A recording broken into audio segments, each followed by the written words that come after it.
Hey, this is Tara Omatosho from Inspiring in Action, where we interview women who are taking action in their business. Today, we are interviewing DJ Curley Sue. So let's go.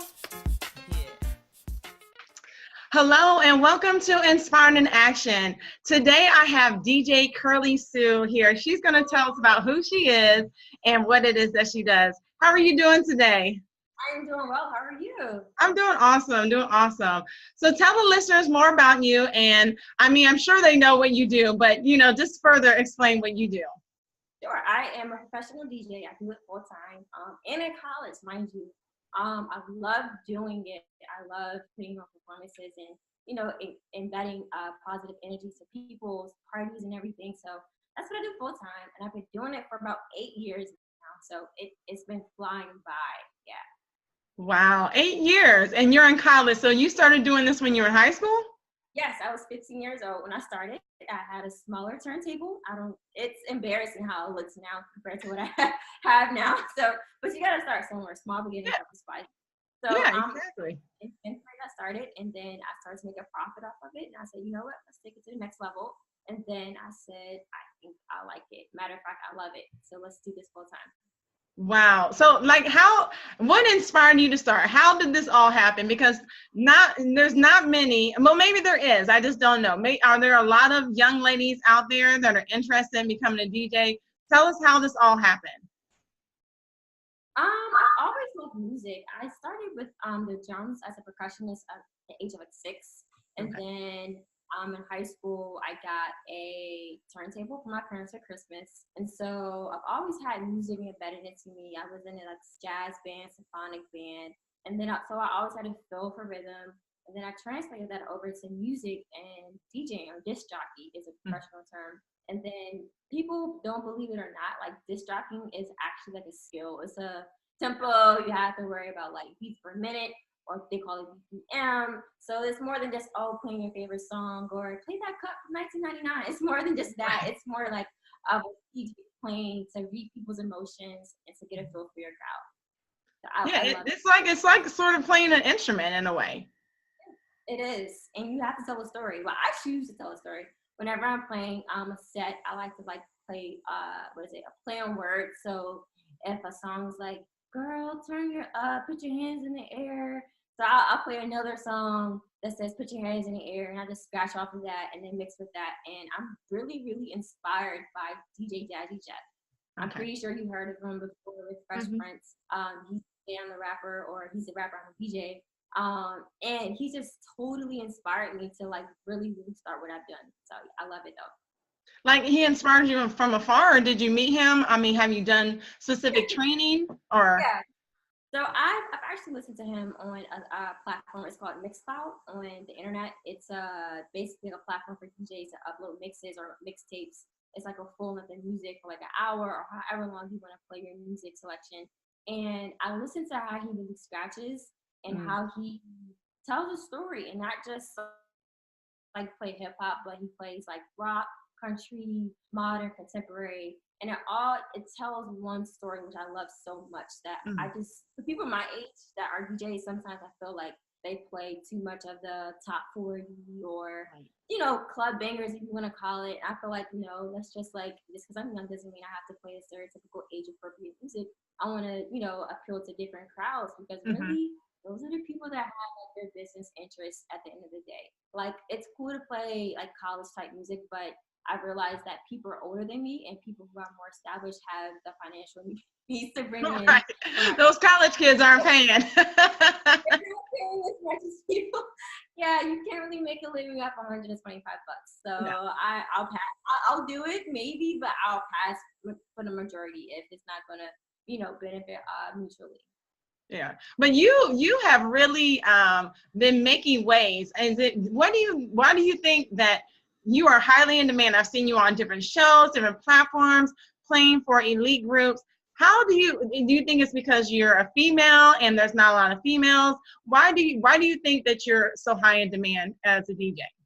I think, I don't want to say it's a trend, but there may be a trend in today's world for the fashion called.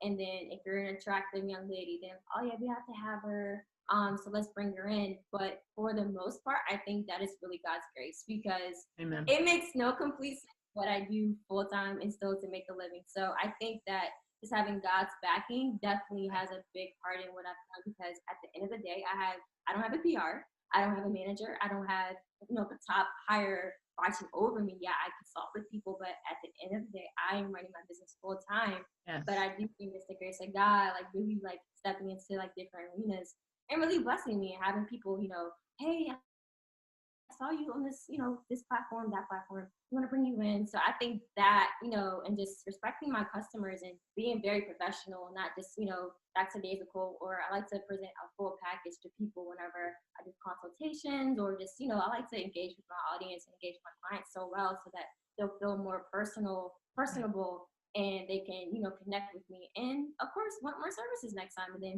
make referrals. And but I started, the first big gig that I had was on Fox 5. And when I got the call that I was going to get the show slot, I said, "We're going to do what? Sorry, what? D5? Okay, like Fox 5 DC or Fox 5 like online? Like it may be the difference." So they said, "No, Fox 5 DC is having a segment on. It's called Friday DJs or DJ Fridays, and they want to have you in." So I was like, "Oh my God, tomorrow." They called me on a Thursday. So I was like, "Wow, okay, let's just, okay." So that taught me a lesson too, like to always be prepared so that you don't have to waste time getting ready. So I learned that lesson so soon that it helped me prepare in the future. And when I went on there, I wasn't that nervous like I thought I was going to be. I used to be very shy, wouldn't speak to anybody. I used to mumble. I was a mess. Yeah, verbally, I couldn't do anything. So to be on a platform like that, it just spoke to like the grace of God again, and how He's going to give you the strength to do the things He called you to do. And so when that platform took off, other platforms came. Yes. And then as I got developing my skills, really, I think that's what really propelled me further, was me developing, practicing in the dark when no one's watching. Because I do believe that I got overlooked so many times. I got tired. Like I was like, I'm working so hard. Nobody's noticing. But that really humbled me, because it like taught me, who am I doing it for? And so I'd rather get an applause from God. He's like, all right, if I called you here, I want to bless you. Just stay humble, stay planted, stay rooted, and at your due time, you will, harvest reap the harvest. And so I think I'm just in a harvest season at this moment, where it's like people are gravitating, because one, I'm gonna keep saying it, it's the grace of God. Two, it's the energy that I provide to people, and the genuine, like the genuine spirit that I provide to people. I don't try to get over on people. I try to make sure that my clients are, happy and involved with them. But I just love doing what I do. Yeah, I think that's a good point that you say, because when people aren't noticing you, that's when you need to continue to hone on your craft. Because when the calls come, like you said, if you weren't ready, you wouldn't have been on Fox 5. You wouldn't have been. But God's timing is perfect. He knows exactly when to release you and to unleash you before bringing you, good people, a lot of people before you. And that's what it seems like He's really done for you. So Curley Sue, could you tell us, where can people find you if they want to get in touch with you after this interview? Where can they find you on social media, your website, and all those good things? Sure. Well, it's very simple. It's DJ Curley Sue, DJ Curley. I put an E in my name. It's kind of unique. It kind of rolls with the Sue with double E. So I say Curley Sue. So curleysue.com, djcurleysue.com. Social media is she_doesn't_all. On all social media platforms. I'm on there probably too much, but I'm on there promoting. Hey, you just said you're your own PR person, so you have to do what you have to do. I am on there probably too much promoting stuff, but it's working. But yeah, you can find me at she_doesn't_all on Instagram, Facebook, Twitter, all of it. I have all of it. So how did the name Curley Sue come about? Well, my hair is naturally curly. Not this. I actually flat ironed it, but my hair is naturally curly. And then the movie Curly Sue, star character, it's an old movie. It's a really cute name. It's kind of catchy. It's like, Curly Sue, what is that? Like, oh, I like it. My sister actually coined it for me. So I didn't want to like DJ Ashley or DJ like. It doesn't fit me. It's kind of boring, to be honest. I was like, let's do something spunky and that can evolve over time. Yeah, that's cool. I mean, you know, that definitely fits you. And you're right. And when your hair is curly, it's real curly. So Yeah, it yeah. matches your persona. And plus, you know, I thought you were going to say something like, you know, how you curl the, you know, curl the. Oh, So, but you know, hey, maybe that you could add that into it. I should put that in my resume. How you Oh, curl. Um, but so let's give some information in regards to like pitfalls. Like if someone is listening to this video and maybe they're a young lady, a young man, you know, that are interested in becoming a DJ and they want to get to the level that you are now, what would you say, what advice would you give them that they should do if they want to get to where you are I would definitely say, like, get your music. Like, it's so much music out there. You don't have it all. I still don't have it all.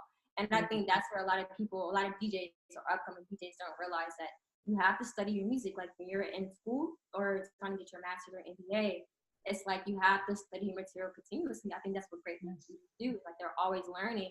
Like you're never at a peak where like I know everything. I think the great leader is always learning, always evolving over time. And I think that's the same application you should apply to music or being a DJ is having your 70s. Like 70s is so wide. You have country, you have parliament, you have so many music So much. genres, R&B, you have the OJs, you have so much music that you can really like embed in all of your mixes. They call it mixes because you like collide the music and basically have like one song, but it's like it sounds like one song. It should sound like one song as you're mixing different songs. But those are called mixes. But really just keep doing it. If it's something you really want to do, don't quit. Even though the market is so saturated at the time. If you have a lane for it, you're gonna have a lane for it. And that just means like whatever is for you is for you. Like you don't have to compete.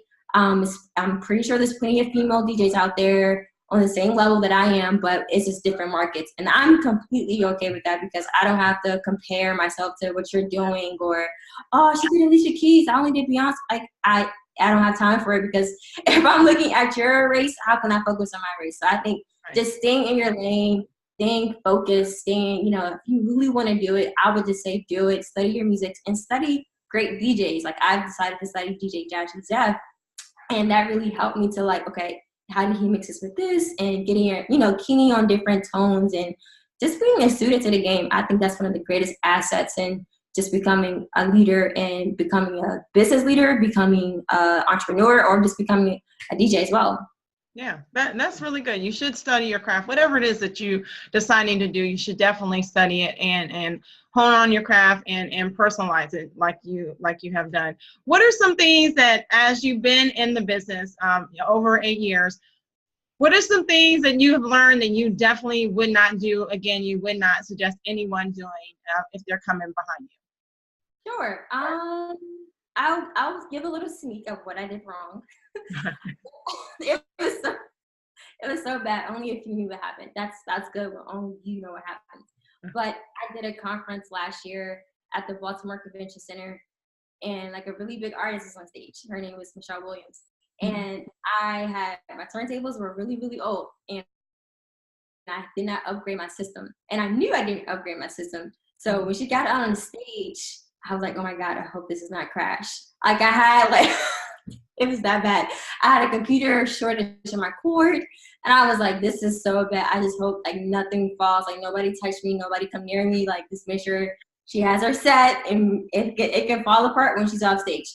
So I would say invest in yourself. If you know that you're going to continue to do what you're going to do, invest in yourself. You're going to make the profit back. Don't be scared to invest in yourself, because at the end of the day, if you do not invest in yourself, no one else will. Yeah. And to be honest, you want to pick the best quality. You don't just have any type of quality coming from you, because that's the representation of your brand. And so once a person here that you just fumbled or messed up a big set, it's kind of like, don't book her, don't hire her, services any longer, because she's not, reliable or dependable. And I think that taught me to really invest in myself and to, you're going to make it back. I promise you. If you're good at what you do, if you keep practicing, you're going to make it back, and you're going to probably make more money off of the better investment that you made in yourself. So definitely invest in yourself. I don't remember that.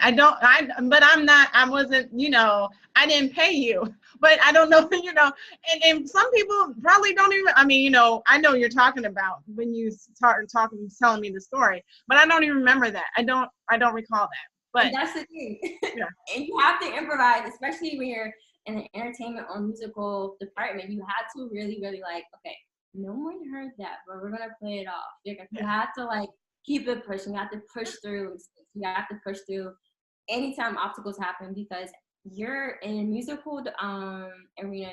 You're messing with technology, and technology will fail you at times. It may glitch, it may not work. You may decide I don't want to work today. So then you have to have a backup plan, or have someone else come. You have to be prepared. In other words, always stay ready so you don't have to get ready. Have multiple ways of having your music, or having multiple computers, or having multiple hard drives, or just buy new equipment, which I should have done prior to that event. But definitely pushing and so making sure that your client doesn't realize the error that you made. Yeah. But push through. I like that. I like that push through. Now, do you ever take on people? Maybe after this, people might want to be mentored by you or get in contact with you. Do you ever do classes or things like that? Where can people, if they're really very interested in doing this, how can they? Do you teach classes? Yes, on the website you can go to djcurley.com, and it has the booking, and it tells you booking for what type of event you want to do, or if it's just tutorial classes or something like that. I do that because I want to really push this out, especially into the women empowerment. In this day and age, I feel like a lot of women are coming together and less competing with other and trying to build each other up, which is what we need, because we're not getting paid as much in the corporate world. And so once we have our own systems, our own business, and once we support each other, we'll be able to come out of corporate and finance ourselves. So we're not as dependable on corporate, and still have our bank and our wallet, and still have our genuine friendships and our relationships with other strong women. Yeah, I agree. One of my mottos is, collaboration over competition. Because if everyone, like you alluded to earlier, everyone is not going to be for you. But if you have someone else that you can refer them to, this person is really good, I can't do it this day. Why not share the wealth? Why not? Because we're all trying to achieve the same goal, and that is to be, basically, you and I are achieving is trying to be perfect, do God's will. Whatever He called us to do it to the best of our ability. And, so that people will see us shining, and they'll wonder what's going on with you. And that's when you share Jesus with them, and you just drop it like that. They're like, wow, I love what you do. I want Jesus in my life too. So that's the ultimate goal for us believers. But I agree with you. Women, we definitely need to work together more instead of always trying to get the last piece of the pie, because if we learn how to make the pie, get all the ingredients, we can make more pies for everyone to eat. That'd be the same pie. Exactly. It'd be the same pie. It's so good because it's so much in abundance. And you definitely have to have that abundance mentality. Which I hear that from you. Is there any last words that you want to leave with the listeners about anything you want to say, last words? If you have a goal, if you have a dream, go after it. You hear that so many times. If you have a goal, go for it. You can do it. No, seriously, if you have a goal, you may face some opposition, maybe your family members, maybe a spouse member. But if you're really, really keen on it, if you feel like it's gonna bring you fulfillment and really bring that peace to your life, I would say go after it, because you're gonna be in peace once you are in your calling, and you're gonna be out of peace as long as you are, because you're not in your calling. So I would say follow peace, and let people say what they're gonna say. You can't please everyone, so you have to do what brings you peace. Amen. That's good. Thank you so much for joining us on Inspired in Action. Really appreciate all the words that you said and all the information that you gave. And definitely, I wish you the best in your career. And if people want to get in touch with you, make sure you go to our website. Make sure you subscribe. Are you on YouTube as well? Can people hear you on YouTube? Okay. And YouTube, I have a couple of videos up there. Okay. All right. All right. So go subscribe to her channel, subscribe to my channel so you can hear more interviews.